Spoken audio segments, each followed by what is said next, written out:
Regarde ça, regarde!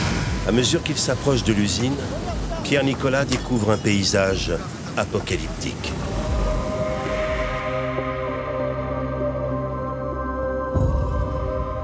Le 21 septembre 2001, c'est une date qui reste dans les esprits de toute la population française et en particulier de la population toulousaine parce que c'est la date de l'explosion de l'usine AZF, une usine située au sud de Toulouse qui a totalement volé en éclats, ce qui a eu des conséquences considérables bien au-delà de l'usine et surtout ce qui a créé un traumatisme immense dans la population toulousaine et dans la population française. Jamais la France n'avait connu une catastrophe industrielle de cette ampleur.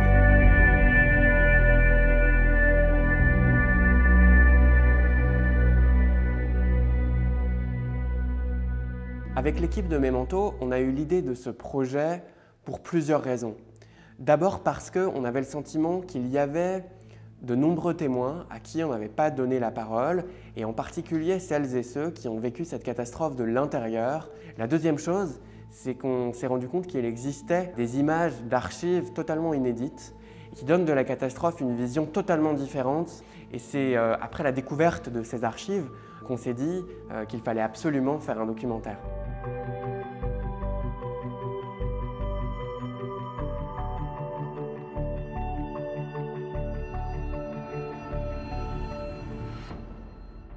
Pour réaliser un documentaire comme celui-là, la première étape, c'est de rencontrer les gens, d'essayer de les interroger, de savoir comment ils ont vécu cette catastrophe, comment ils se situent 20 ans plus tard, est-ce que le traumatisme reste encore très vivace ou est-ce qu'ils ont réussi à tourner la page. Je crois que c'est très important de commencer par là parce que ça permet de raconter une histoire qui émerge de la parole des témoins.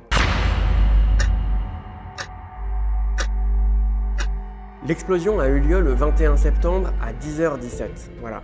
Donc le documentaire raconte d'abord comment cette explosion a été vécue de l'intérieur par ces témoins et en particulier par les employés de l'usine et comment les services de secours ont réussi progressivement, heure par heure, à maîtriser ce chaos.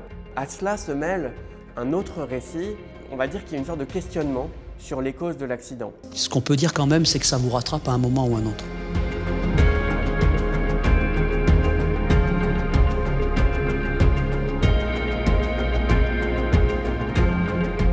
Il y en a pour qui c'est très facile de raconter cette histoire et d'autres pour qui le traumatisme reste encore très vivace. Il faut faire attention à employer les mots justes.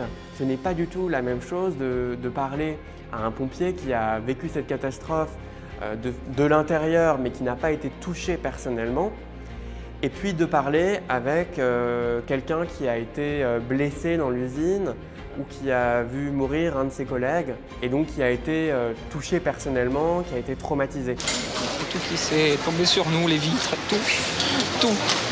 On a perdu, pour nous c'était la fin.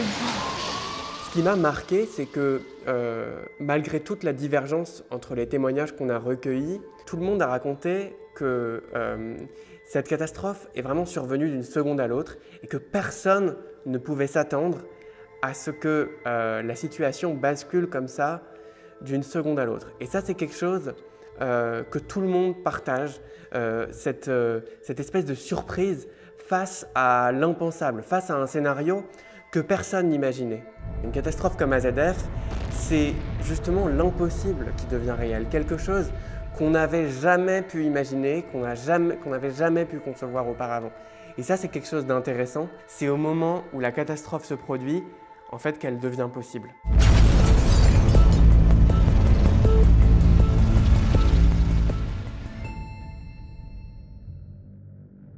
Pour raconter cette histoire, on a d'abord fait beaucoup appel aux images d'archives. C'est des images souvent exceptionnelles qui portent la trace de ce traumatisme. Souvent, les images d'archives sont des images froides, abstraites. Parfois, il n'y a pas de son.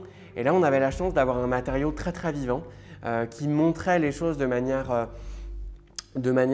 très authentique en fait. Vous étiez là, messieurs? Et oui, dans le camion. Et alors, qu'est-ce qui s'est passé?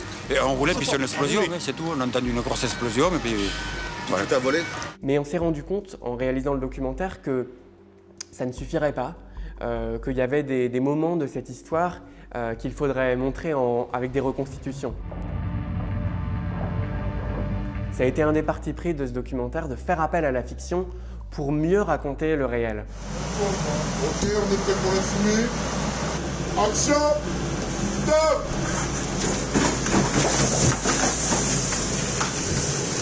J'ai eu la chance d'être accompagné du début à la fin par un réalisateur qui est aussi le producteur du documentaire, qui s'appelle Stéphane Ribojade, qui est un réalisateur de fiction et qui donc a une vraie expertise dans la matière, qui sait, avec peu de moyens, mettre en image une histoire et faire en sorte que ça se raccorde avec les images d'archives, faire en sorte que ce ne soit pas choquant de passer de l'un à l'autre dans un documentaire.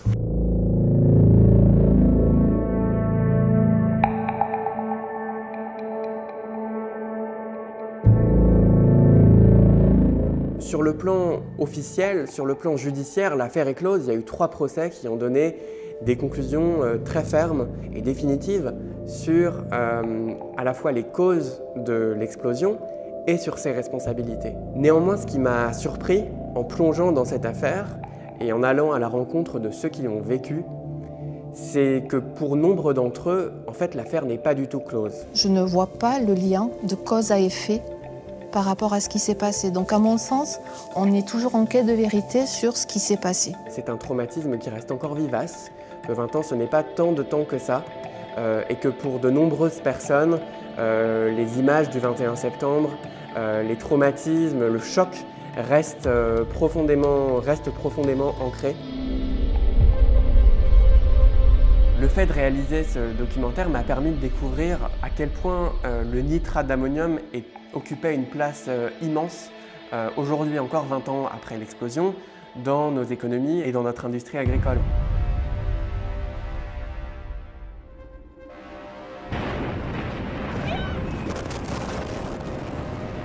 C'est très difficile de comparer cette explosion avec celle d'AZF, ce sont 2 contextes très différents.